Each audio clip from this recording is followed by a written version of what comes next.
Welcome back to Math Workplace 30, Workplace and Apprenticeship. We're moving on to section 4.2, which is titled Theoretical Probability. So you can start by reading Math on the Job on page 156, and then we'll answer the following questions. Number 1, if Sean designs a game with 3 players, A, B, and C, how probable is it that player C will win the game? Assume the players have an equal level of skill. So remember that we have this formula here that is very key. So we want to figure out the probability of event C occurring. So there is one event C, so that means there's one time that event C will occur, and that is if event C wins. And the total number of occurrences would be 3 because there's 3 different players. So the probability would be 1 over 3. Could also be written as 33% or 0.33. Number 2, a character in a game stands in front of a door.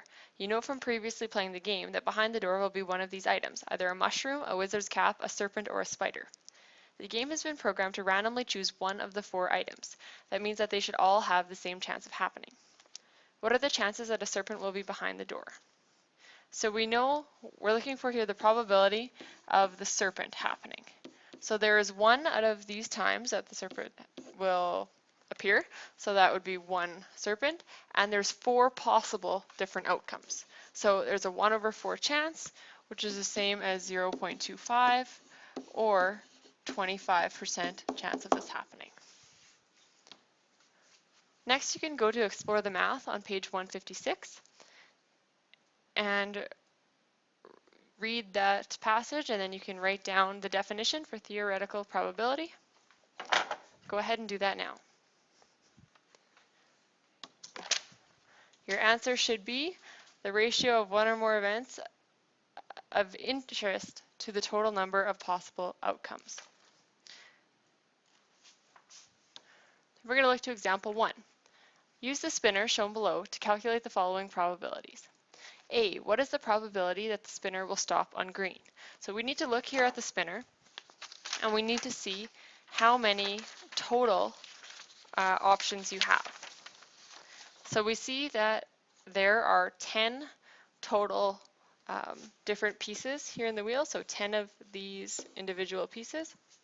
So that means our probability of a green is going to be 10 total. And how many green pieces are on that wheel?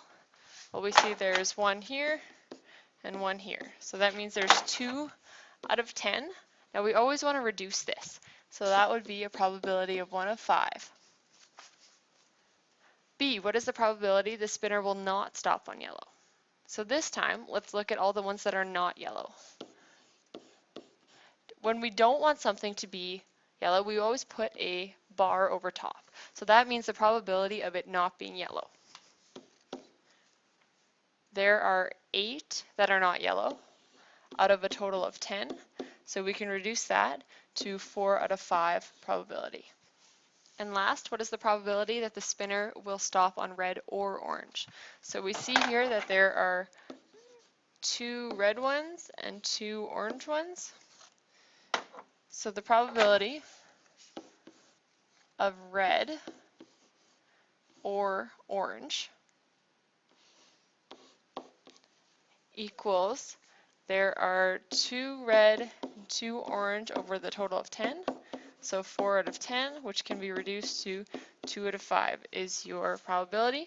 If we want to write this as a decimal, that would be written as 0.4, or as a fraction would be 40%. Also keep in mind that this U symbol I made here means union. Union means that we're looking at all of the possibilities that could be in red or orange or both. So that's why we put our union symbol there. Example 2. A bag of finishing nails contains 5 nails measuring 1 inch, 5 nails measuring 2 inches, and 7 nails measuring 3 inches. A carpenter randomly takes out 1 nail, then without replacing, takes out a second nail. What is the probability that the first nail will be a 1-inch nail? So let's find the probability of a 1-inch nail. We know that there are 5 1-inch nails in total. And we know that there's a total of 17 nails because 5 plus 5 plus 7 equals 17. So we have a total of 17. That would be our probability, 5 out of 17. So B, now we're not replacing that first nail. So now our total is going to be 16 because we've taken one away. So we write the probability of a 3-inch nail after a 1-inch. Sorry, I'm overlapped here. So after a 1-inch equals, so we know our total again is 16. Now how many 3-inch nails are left in there? There should be 7 left because 1 was not taken out first. So 7 over 16 would be your probability for this. Now note, an important point, stay organized in everything you do. If it's math, if it's at your work, keeping organized is how you can stay efficient. And last but not least, you have an assignment on page 162, numbers 1 to 5 all. You can go ahead and start on that now.